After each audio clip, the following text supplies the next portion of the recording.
Muchísimas gracias por acompañarnos, por estar aquí en este día y sobre todo por dedicar este tiempo que pienso que es tan interesante para todos nosotros. Bien, vamos a hablar, como veis, de la herencia genética y física y espiritual. Bien, tenemos que hablar de que el hombre y la mujer de la actualidad, después de los grandes e inimaginables vuelos del conocimiento y de la tecnología, pues se debaten sorprendidos en las aguas turbias de la inquietud y del sufrimiento, constatando que los milenios de cultura, los milenios de civilización, que les ampliaron los horizontes del entendimiento, pues no les solucionaron los grandes desafíos de la emoción. Existe un desfase inmenso entre el homo tecnológico y el ser espiritual, que se presenta desprovisto de recursos para los grandes enfrentamientos propuestos por los mecanismos de sus propias construcciones. Aunque por más que la mente humana indague con respecto a la vida, en el momento actual y coyuntural del conocimiento, y a pesar de ser innegablemente extenso, se nos muestra muy difícil encontrar las respuestas adecuadas que le permitan retener todo su sentido y todo su significado. Reduciéndolas a casualidades absurdas, destituidas de cualquier lógica, algunos investigadores las simplificaron, eliminando las mayores preocupaciones en torno a su magnitud. Otros la establecieron sobre contenidos mitológicos de fácil adaptación, gracias a los componentes de lo sobrenatural, de lo maravilloso. Bien. El milagro de la vida es mucho más complejo y por eso mismo un punto de partida solamente puede ser encontrado en el Creador que la elaboró y que la viene conduciendo a través de millones de años, produciendo en su estructura las indispensables adaptaciones, desdoblamientos y variaciones. Lo que en sí misma hace a la vida humana, detectamos su génesis en el psiquismo divino, que la concibió y la inspira, proporcionándole la energía de que se nutre, que la impulsa al crecimiento por medio de las múltiples reencarnaciones del espíritu inmortal, denominado también, como bien sabemos, principio inteligente del universo. Delante de nuestros ojos espirituales, desde nuestro psiquismo espiritual, los fantasmas de las civilizaciones muertas pasan como si permaneciésemos ante una pantalla maravillosa. Las almas mudan la indumentaria carnal en el curso incesante de los siglos. En las primeras organizaciones del hombre se construye el edificio milenario de la evolución humana y con sus lágrimas y sufrimientos, y hasta nuestros oídos llegan los ecos dolorosos de sus aflicciones. El tiempo, como patrimonio divino del espíritu, renueva las inquietudes y angustias en el sentido de aclarar el camino de las experiencias humanas. Y los artífices de la creación, los espíritus, inauguraron periodos evolutivos creando el pan de las formas. La naturaleza, entonces, se tornó en un gran taller de ensayos y los trabajadores espirituales, como los alquimistas, que estudian las combinaciones de las sustancias, tras extensas observaciones, analizaron la composición prodigiosa de los complejos celulares. La máquina celular fue perfeccionada en el límite de lo posible, ajustándose a las leyes físicas del globo. Los tipos adecuados a la Tierra fueron consumados en todos los reinos de la naturaleza. El reino animal experimentó también las más extrañas transiciones bajo la influencia del medio y en vista de los imperativos de la ley de selección. Pero, ¿cómo podría operarse semejante transición?, preguntará nuestro criterio científico. Pues de forma natural. También los niños tienen los defectos de la infancia corregidos por los padres que los preparan en esa fase de la vida sin que ellos se acuerden de ello. Y esto ocurre la mayoría de las veces. Si las observaciones del naturalista Gregorio Mendel fuesen transferidas a aquellos milenios distantes, no se encontraría ninguna ecuación definitiva en sus estudios de biología. La moderna genética no podría fijar, como hoy, las expresiones de los genes, por cuanto en el laboratorio de las fuerzas invisibles, las células aún sufrían largos procesos de acrisolamiento, imprimiéndoseles elementos del astral, consolidándoseles las expresiones definitivas con vista a las organizaciones del futuro. Si el génesis del planeta se procesó con la cooperación de los milenios, el génesis de las razas humanas requería la contribución del tiempo hasta que se abandonase la penosa y larga tarea de la fijación. En esa vastedad del proscenio de la evolución anímica, encontramos los primeros antepasados de la criatura humana sufriendo los procesos del perfeccionamiento de la naturaleza en el periodo terciario. En el Plioceno inferior, esos antropoides de las cavernas, antepasados de los hombres terrestres, se separaron en grupos por la superficie del globo y tuvieron su evolución en el lento curso de los siglos, sufriendo las influencias del medio.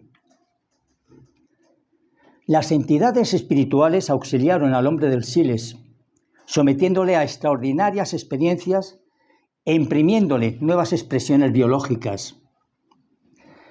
Han transcurrido desde entonces millones de años y las investigaciones de la ciencia sobre el tipo del Neandertal, reconociendo en él una especie de hombre bestializado, y otros descubrimientos interesantes de la paleontología en cuanto al hombre fósil, son un atestado de los experimentos biológicos efectuados por los delegados espirituales hasta que fijaron en el primate las características aproximadas del hombre del futuro, surgiendo entonces los primeros salvajes de complexión mejorada, portando la elegancia de los tiempos venideros. Bien. El puzzle de la evolución humana no está ni mucho menos resuelto por la ciencia, ya que con cierta regularidad van apareciendo las piezas que faltan para completar la historia que conduce hasta la única especie que puebla la Tierra en la actualidad, el Homo sapiens. De hecho, los últimos descubrimientos realizados en las cuevas del Resenestad, en Sudáfrica, nos hablan de una nueva especie del género Homo.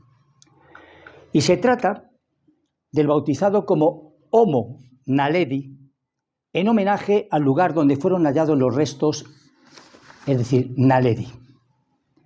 Y ha sido una gran sorpresa, según el Departamento de Paleobiología del Museo Nacional de Ciencias Naturales, ya que la nueva especie, cuyo descubrimiento se ha publicado en la revista científica Life, contiene una mezcla de rasgos del linaje de los Homo, como por ejemplo su tamaño corporal y su estatura, junto con otros similares de los que se cree que descendemos los humanos modernos, como el pequeño tamaño de su cerebro. Es una mezcla de caracteres muy singular que no se había observado anteriormente.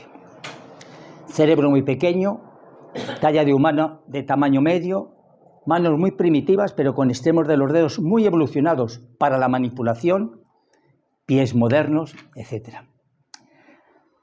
Realmente se trata de un verdadero collage de organismos muy primitivos y de otros homínidos más evolucionados. Precisamente esa mezcla ha llevado a los investigadores a pensar que pertenece a un momento de la evolución humana muy cercano a la separación entre los australopithecus y los homínidos del género Homo, que hace 2.500 millones de años y 2.800 respectivamente. Y esto apoya la teoría de que se trate de una especie que ha convivido con el Homo sapiens y con los otros homínidos como los neandertales hasta hace unos pocos miles de años. El organismo del ser humano, considerado como una máquina casi perfecta de la naturaleza, consta de 20.000 a 25.000 genes, los cuales están situados y dispuestos linealmente en los cromosomas. siendo la unidad de almacenamiento de información genética y de herencia, pues la transmite a la descendencia. Sus características de forma, función y comportamiento se transfieren de generación en generación.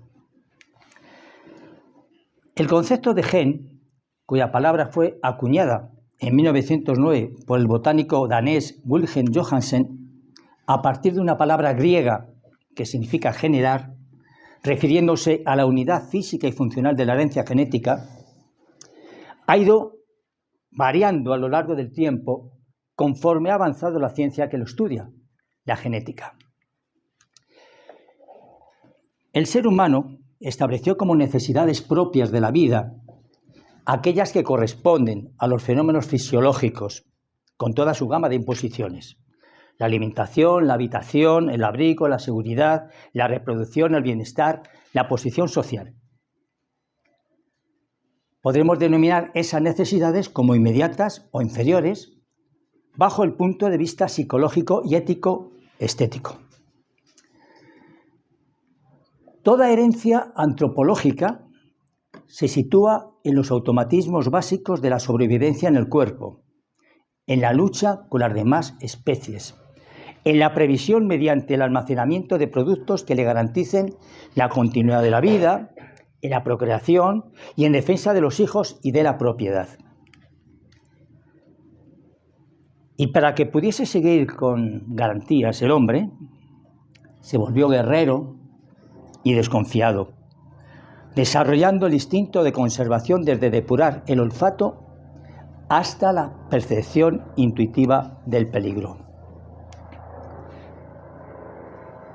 Sabemos que cada organismo tiene por lo menos 2 formas de cada gen, llamadas alelos, siendo lo mínimo para la característica de un individuo. Y se recibe uno por el lado materno, vía óvulo, y el otro por el lado paterno, vía espermatozoide, pudiendo tener la misma información o distinta. Al unirse los genes, estos constituyen el par necesario para la formación de las características hereditarias, siendo ambos los responsables del nuevo ser. Y a medida que el huevo, por así decirlo, se multiplica en otras células, formando el embrión, los genes son multiplicados en copias para todas las células. Por esta razón, todas las células del nuevo organismo poseerán los 46 cromosomas con todos los genes presentes. En los 46 cromosomas existentes en cada célula, encontramos trillones de genes con infinitas posibilidades de combinaciones y exteriorizaciones físicas. Vemos que los genes se sitúan en el núcleo de todas las células, en una estructura altamente especializada que son los cromosomas. La estructura de los cromosomas puede ser de manera simple y didáctica, imaginada como una espiral larga donde están situados estos genes. Sin conocer la estructura del código genético, el monje agustino y natural austriaco Gregorio Mendel, citado ya anteriormente, describió el comportamiento de los alelos analizando los cruzamientos. Hacia 1950 se impuso el concepto de gen como la cadena de ADN que dirige la síntesis de una proteína. Este es un concepto que proporciona una naturaleza molecular o estructural al gen. Algunos genes han sufrido procesos de mutación y otros fenómenos de reorganización, dejando de ser funcionales, pero persisten en los genomas de los seres vivos.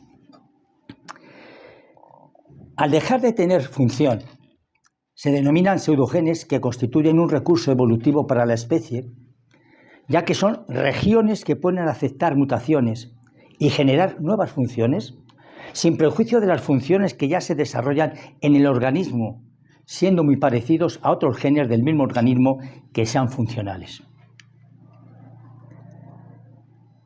El gen ADN puede ser considerado la región por intermedio de la cual la energía vital alcanza la materia, influenciando en el mecanismo de la herencia y en el comando celular. La reproducción de ADN se hace con extrema certeza. Sin embargo, los errores llamados mutaciones ocurren. La secuela del daño en el ADN incluye mutaciones genéticas, como hemos comentado. Pensamos que son en los genes elementos energéticos diferenciados donde se establece el puente natural de intercambio con las energías espirituales.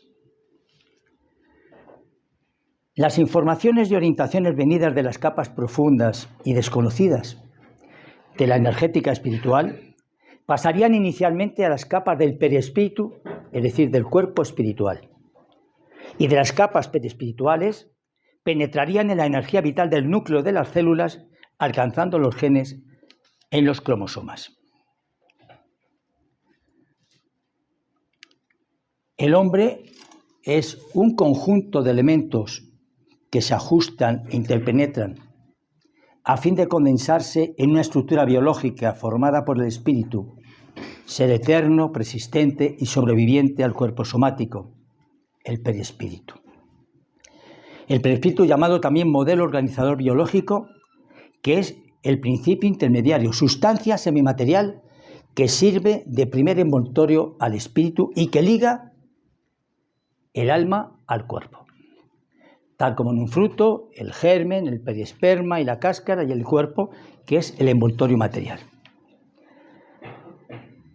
Estos elementos mantienen una interrelación profunda con los respectivos planos del universo, pues son parte fundamental de la esencia vital que nos une a la realidad.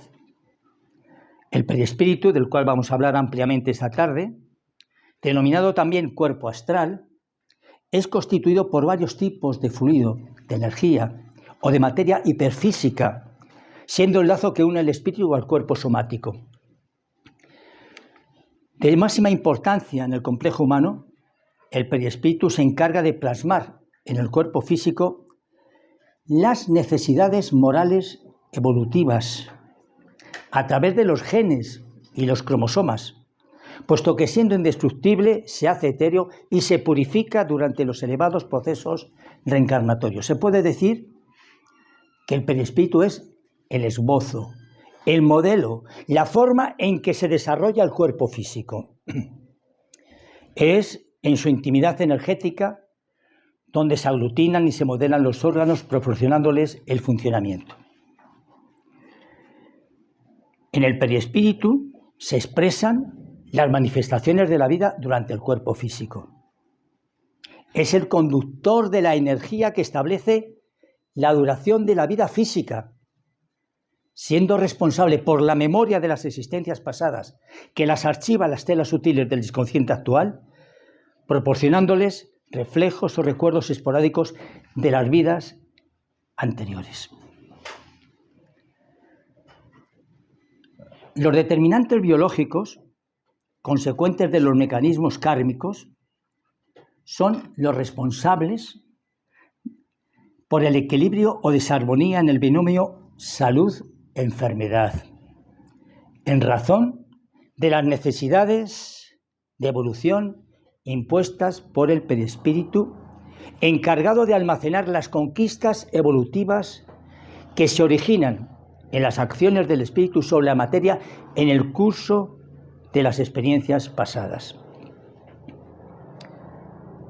El perispíritu modela el organismo físico de que el espíritu tiene necesidad y lo equipa con los neurotransmisores.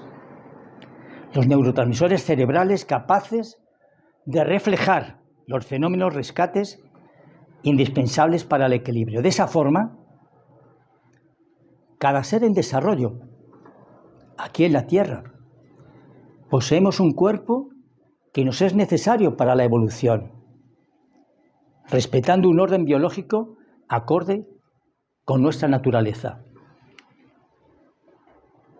El perispíritu, factor fundamental en los procesos de la génesis corporal, es el modelador sin cuya presencia el espíritu no lograría imantarse a la organización física para el proceso de la reencarnación, por ser este el primer envoltorio cuya programación se da por los recursos magnéticos de que está constituido. presentando las características que reflejan su estado y su evolución. Y de ese modo, en la génesis corporal, el perispíritu es de fundamental importancia, siendo el agente modelador de los equipos orgánicos, así como de los delicados procesos mentales que nacen de las conquistas del espíritu. Desde el momento en que el espermatozoide dispara en la trompa de Falopio, en la ansiada búsqueda del óvulo, los automatismos periespirituales, a semejanza de los biológicos, dan inicio al modelado del envoltorio del que se valdrá el espíritu para los futuros emprendimientos propuestos por la reencarnación. A medida que la mitosis celular se procesa, los elementos genéticos sufren la acción magnética de él, irradiante, de tal forma que los cromosomas se organizan en el molde energético, iniciándose así el procedimiento de la organización celular. Pese a ser heredero el hombre de los caracteres de la raza, la apariencia, la morfología, los cabellos, los ojos, etc., los valores psicológicos, intelectomorales, no son transmisibles por los genes y cromosomas, puesto que son atributos de la individualidad eterna que se transfiere de una existencia corporal a otra por la recopilación de sus conquistas saludables o perturbadoras. No se puede negar la influencia genética en la evolución del ser, claro que no. Los impositivos del medio, las costumbres y los hábitos. No obstante, corresponde observar que el cuerpo reproduce al cuerpo.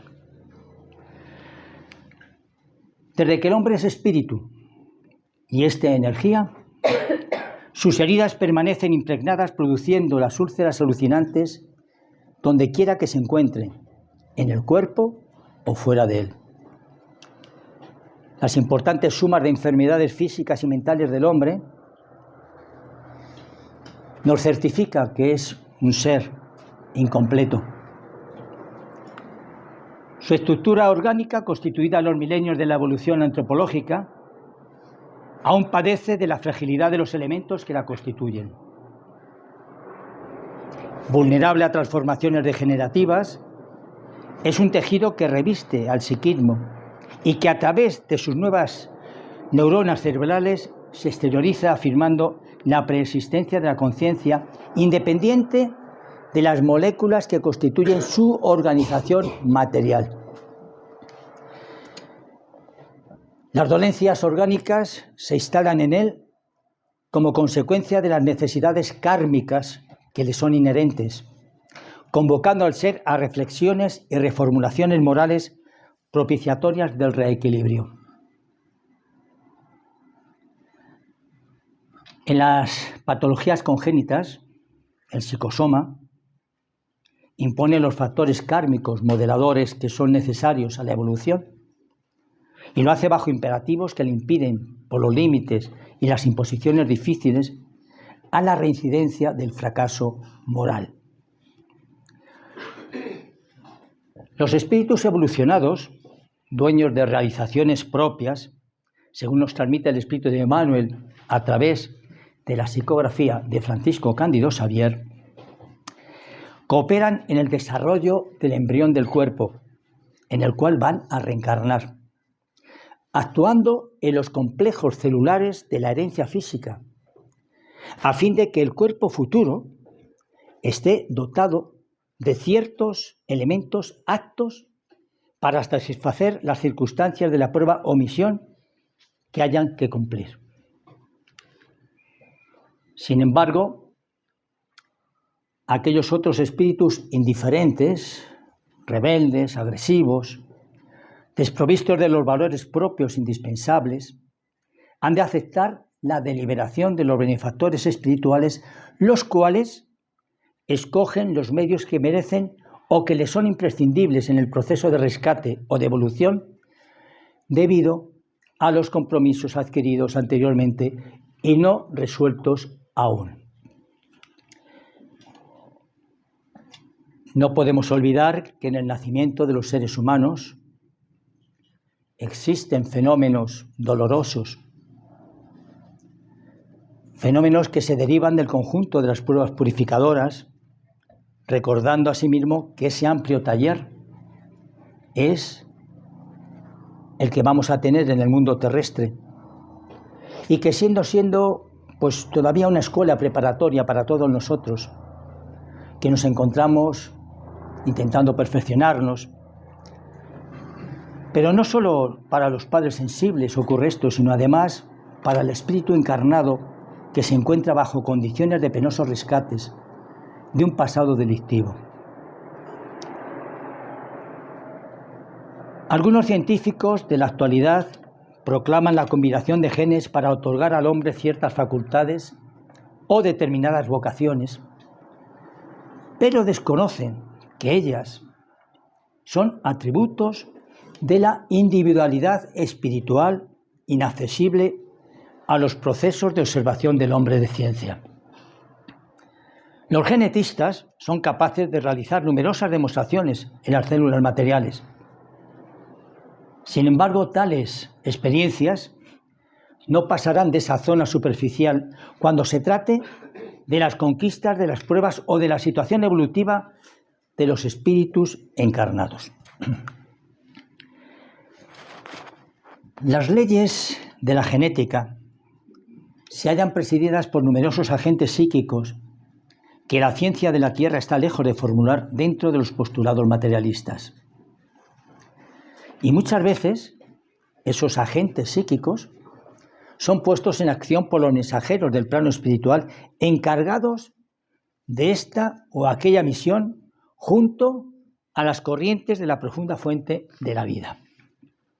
Y es ahí por qué se presentan a los genetistas comúnmente incógnitas inesperadas que desplazan el centro de sus conclusiones anteriores. El mendelismo llevó a cabo experiencias notables, pero aún encuentra fenómenos sin explicación en el proceso de sus observaciones positivas. Y hoy, las nuevas técnicas de investigación buscan ir más allá de lo pensado. Ciertamente hay factores genéticos que contribuyen para el desarrollo o no de la madurez psicológica si consideramos las cargas hereditarias en la constitución orgánica, en la cámara cerebral, en el sistema nervioso y glandular, especialmente en la secreción endocrina y en la constitución del sexo. No obstante, no podemos ignorar la preponderancia del modelo organización biológico, es decir, el perispíritu, que es el responsable por la armonización de los implementos que el espíritu irá a utilizar para su proceso evolutivo en el cuerpo transitorio. Todos nacemos y renacemos en los núcleos familiares y sociales que necesitamos para perfeccionarnos. Y no conformes asegura también tradicionalmente que merecemos. Las cargas de genes y cromosomas, las condiciones psicosociales y económicas forman el cuadro de los procesos de mejoramiento moral espiritual resultantes de la reencarnación que acrisola los dispositivos individuales para la evolución. La salud de la criatura humana procede del ser eterno, viene de las experiencias adquiridas en vidas anteriores conforme ocurre con las enfermedades kármicas. Sin embargo, dependiendo de la conciencia, dependiendo del comportamiento, de la personalidad y de la identificación del ser con lo que le agrada y con aquello a que se apega en la actualidad, existen factores esenciales que componen el cuadro del bienestar. Equilibrio mental, armonía orgánica y adecuación socioeconómica. Entonces, se tratará del desarrollo de su personalidad y de su organismo, de su profunda y verdadera naturaleza. Cuando uno de esos elementos deja de existir, se puede considerar que la salud cede lugar a la perturbación. La perturbación que afecta cualquier área del conjunto psicofísico. Al ser constituida por la energía que el espíritu envía a todos los departamentos materiales y al sistema nervioso, cualquier transformación que la altere abrirá un campo para la irrupción de las dolencias, la manifestación de los disturbios que conducen a los desequilibrios patológicos, como conocemos las enfermedades. El fenómeno biológico del desgaste orgánico, de las perturbaciones emocionales y mentales del ser humano, es perfectamente natural, como consecuencia de la fragilidad estructural de que está constituida. Equipos delicados que son, sufren las influencias externas e internas que contribuyen para sus alteraciones y hasta para su muerte, mediante las incesantes variaciones a que se encuentran sujetos. La propia constitución, nuestra constitución de estos órganos, tiene mucho que ver con los orígenes genéticos y posteriormente con los factores organizadores del hogar, de la familia, del grupo social, contribuyendo decisivamente para las manifestaciones de salud o desajuste. Sin embargo, el ser en sí mismo trinitario, espíritu, perespíritu y materia, es el resultado de un largo proceso de educación y desarrollo a través de las continuas experiencias reencarnatorias. En cada fase de esa experiencia, en el cuerpo o fuera de él, el espíritu conquista bendiciones que incorpora al patrimonio evolutivo, modelando los futuros cuerpos de acuerdo con tales adquisiciones, que son afectadas vibratoriamente por las ondas de la energía positiva o negativa que emite sin cesar. Ondas que también tienen un origen y una composición orgánica latente, permanente. Y como consecuencia, cada criatura es especial. Cada uno de nosotros somos distintos, diferentes, con reacciones específicas y modelaje apropiado, pese a las semejanzas profundas en unas, cuan discordantes en otras. Debemos considerar que tenemos que preservar el cuerpo del uso de bebidas tóxicas como el alcohol y de las intoxicaciones por el tabaco, así como cualquier otra droga alucinógena aditiva, prolongando su existencia en nosotros. Al mismo tiempo, evitar sobrecargarlo de alimentos pesados y grasos, de asimilación y digestión difícil, a fin de facilitarle reacciones automáticas que sean equilibradas. Esos logros de la evolución se reflejan en la constitución orgánica, en la emocional y en la psíquica, seleccionando genes y valores que le permitan establecer los aparatos correspondientes y necesarios para la prosecución de la evolución. Así, se organizan moralmente las estructuras expiatorias y de pruebas como recursos necesarios para el aprendizaje y la fijación de los valores propiciatorios al progreso. Las expiaciones, normalmente, perfeccionan el ser orgánico o psíquico de manera irreversible, como consecuencias de los actos de rebeldía pretéritos pasados, como fueron el suicidio, el homicidio, la perversidad, la lujuria, la promiscuidad, la avaricia, el odio, etcétera, etcétera. Las pruebas, a su vez, son correctivos temporales que sirven de advertencia a la privación del juicio o a la comodidad, al error y al vicio, facilitando la conquista de la armonía mediante el esfuerzo justo de la recompensa interior, reintegrando al ser en el orden vigente del universo. Vivir es un desafío sublime, sí. Y realizarlo con sabiduría es una bienaventuranza que se encuentra a disposición de todo aquel que decididamente se decide a avanzar, a autosuperarse y a alcanzar la comunión con Dios. No pretendemos ninguna fórmula mágica, ya que tal no existe, que pueda resolver las dificultades y los problemas naturales que forman parte del proceso de la evolución. Todas las propuestas y soluciones para los desafíos existenciales de la vida depende de cada persona, depende de cada uno de nosotros, de nuestro esfuerzo, de nuestra perseverancia, de nuestra confianza y sobre todo de nuestra decidida acción. Lo que no se ha conseguido en un momento, mediante la sana insistencia, será alcanzado después. Pero es bueno recordar que hoy somos el resultado del ayer.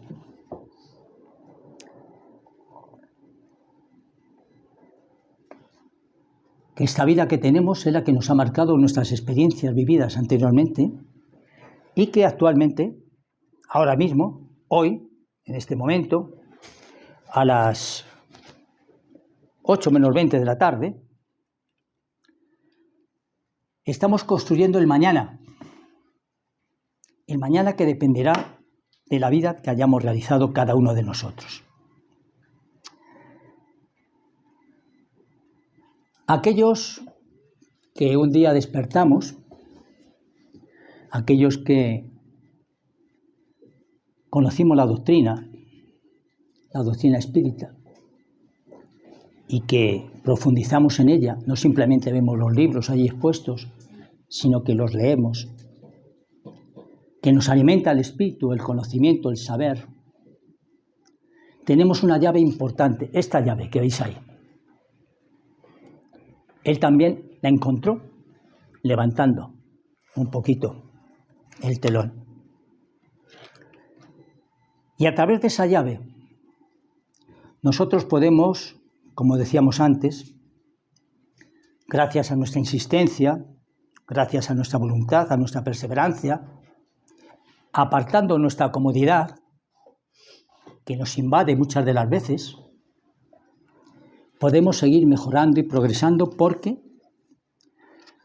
como hemos comentado, según nos marchemos al otro lado de la vida, la próxima será exactamente como esta o mejor que esta.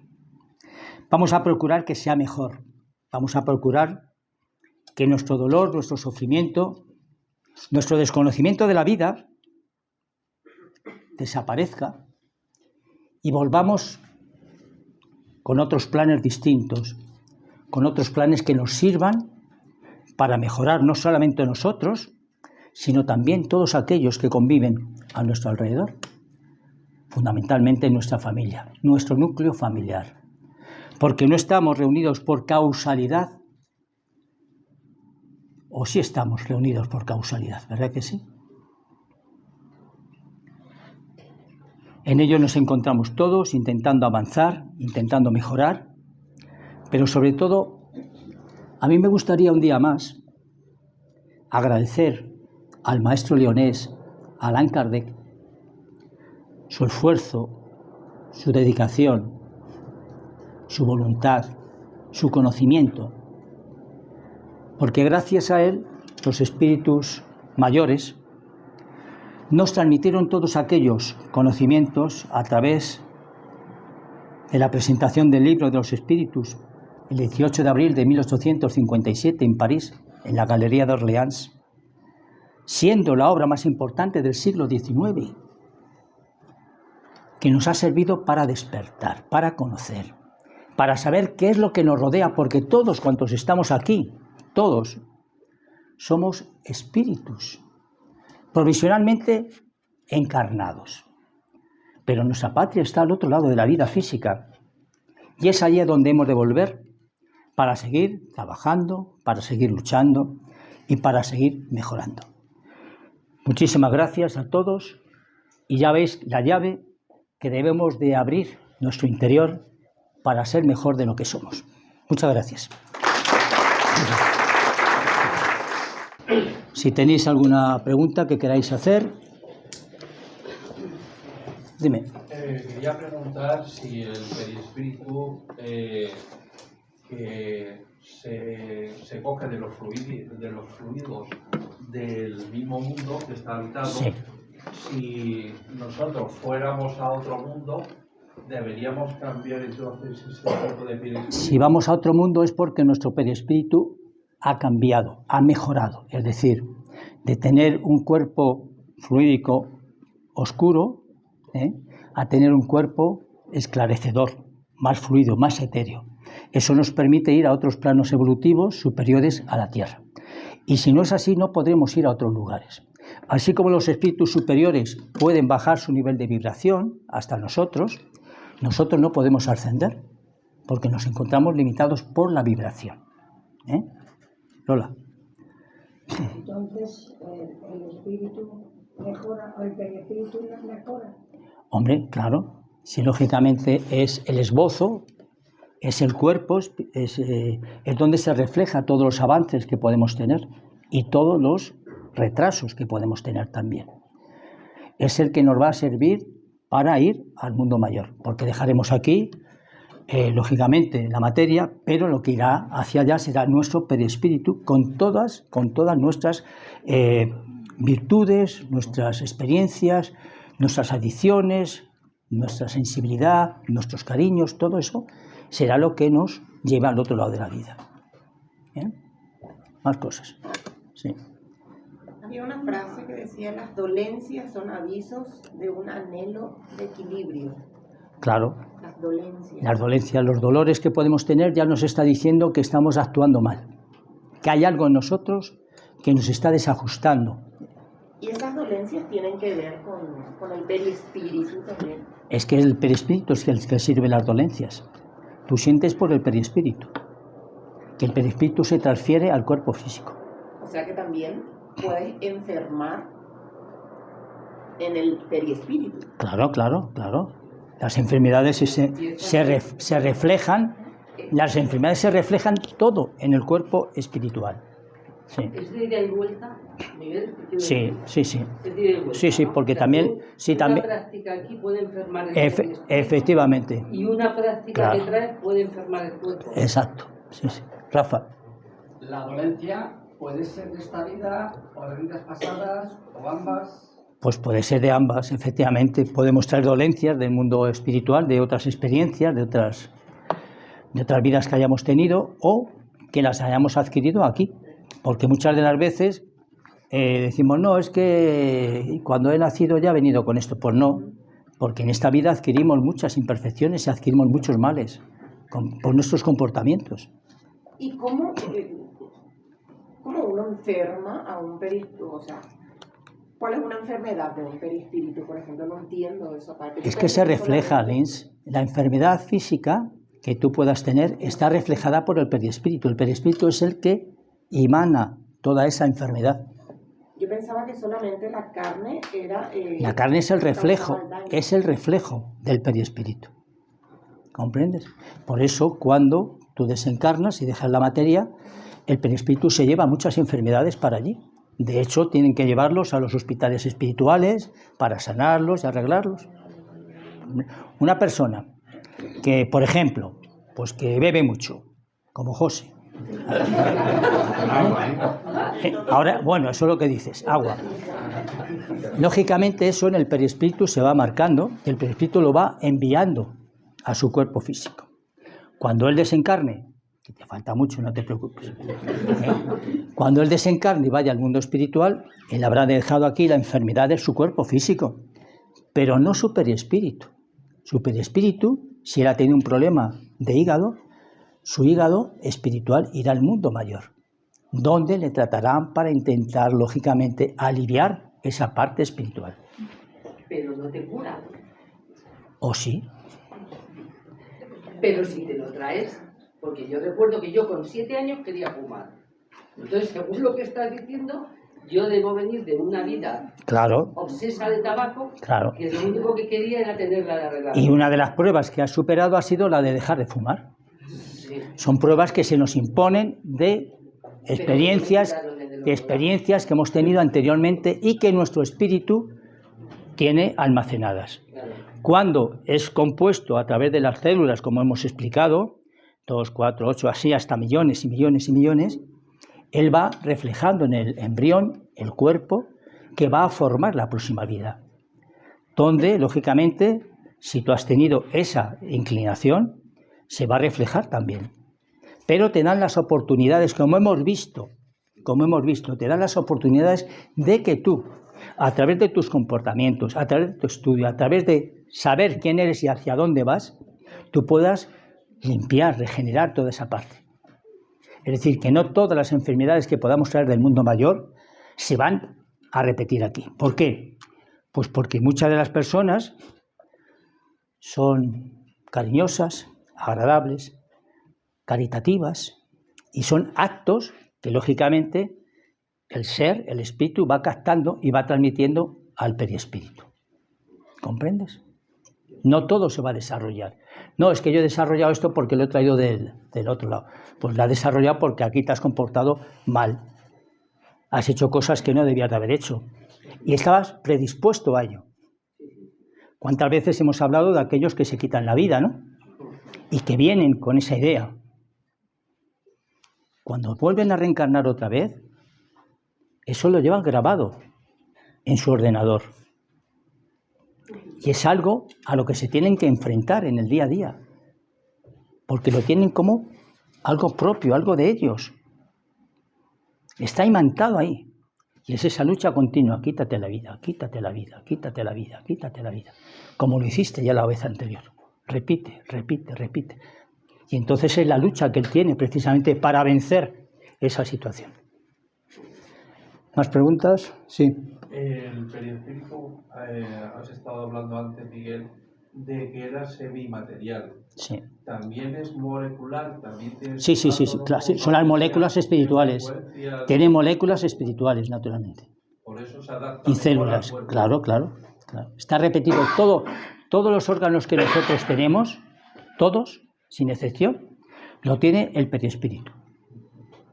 Porque es un reflejo. Ten en cuenta que el perispíritu es el que ha constituido el cuerpo físico. El que ha proyectado, es el molde. Bueno. Por eso la memoria está localizada en todas las células. Claro, así es. ¿Y esas células luego serán un día en seres completamente evolucionados? ¿Las seres diferentes? ¿Las moléculas? Las células también. ¿O las células? No, las moléculas pertenecen a ti mismo. Claro. Porque es otra individualidad distinta a la que tú me estás diciendo ahora. ¿Qué? Tienes aquí a varias personas que vinieron ayer y les dijiste que hoy les ibas a aclarar sencillamente qué era el perispíritu. Porque muchos de los que aquí están saben. Pues yo creo que lo he hablado. Tienes aquí varias personas. Pero muy extenso, ¿no? No, pero sencillamente diles Bueno, qué pues, es el perispíritu. pues nada, diré lo que dices tú, lo del huevo, Dilo ¿no? del huevo. Si tú quieres, dilo del huevo. Para acabar rápidamente lo del huevo, ¿no? El perispíritu, si vemos un huevo, pues la yema, ¿qué es? El espíritu. La clara, el perispíritu. Y la cáscara, la materia. Es decir, los tres están en conjunto. Eso es el perispíritu. Es decir, ¿está aclarado?